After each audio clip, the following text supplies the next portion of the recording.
Okay, so the conclusions. They use quite big words, so we'll read them and then we'll explain them. Okay, first one.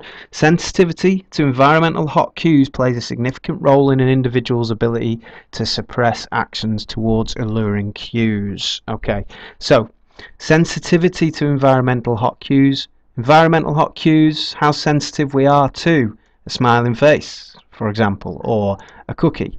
How sensitive we are plays a significant role in our ability to suppress actions towards alluring cues.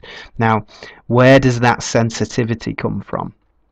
That sensitivity is going to come from the ventral striatum. Okay, how our brains react to that hot cue. Okay, that reward part of our brain in comparison to the frontal gyrus versus frontal gyrus. Okay, and so yeah, if we that links to the second one, the resistance to temptation as measured originally at 4 years old by that delay of gratification task is a relatively stable individual difference. That means that individual difference as a 4-year-old, so if you're a low delayer and can't stop yourself at 4, it's a relatively stable one that's going to stick with you until you're an adult, and that predicts the reliable bias in the frontostriatal circuitry. So in that ventral striatum difference, if you're dead sensitive as a 4-year-old, then that reliably predicts whether somebody is also going to be sensitive to motivational and control processes. So they can't control the motivation, the reward process. So the frontal gyrus can't control the motivation that's coming from the ventral striatus, that reaction to the stimuli, the sensitivity to the faces, that can't be controlled by the same individuals who couldn't do it at 4 years old as the adults. So it's essentially saying that circuitry failure, well, you can see it's a failure, it depends on your opinion, that's an issue to discuss. Is it actually that bad that people give in to some forms of gratification? But yeah, so overall, if you have got frontal circuitry, the ventral striatum, as a child is reacting impulsively, then that reliably predicts that you're also going to react that way as an adult to stimuli that is hot, such as the face. Okay. The capacity to resist temptation varies by context.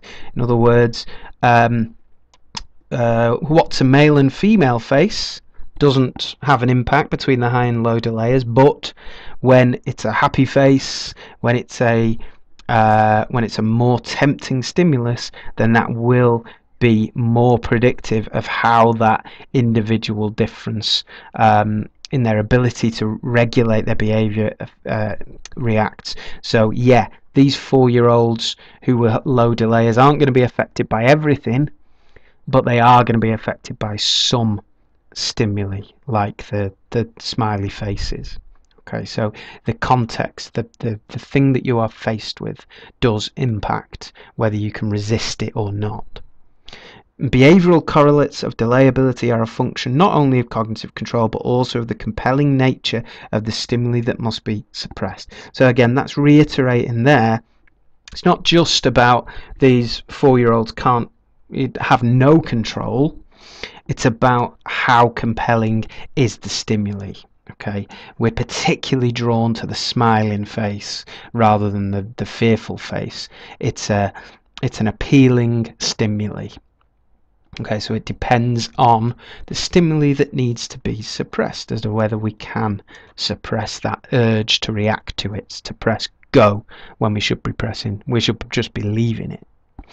And the individuals who at the age of 4 have difficulty delaying gratification, who continue to show reduced self-control abilities, have more difficulty as in adults when suppressing responses. So it's about those social cues, it's about the smiling face, that's bringing together everything else that's been mentioned above it.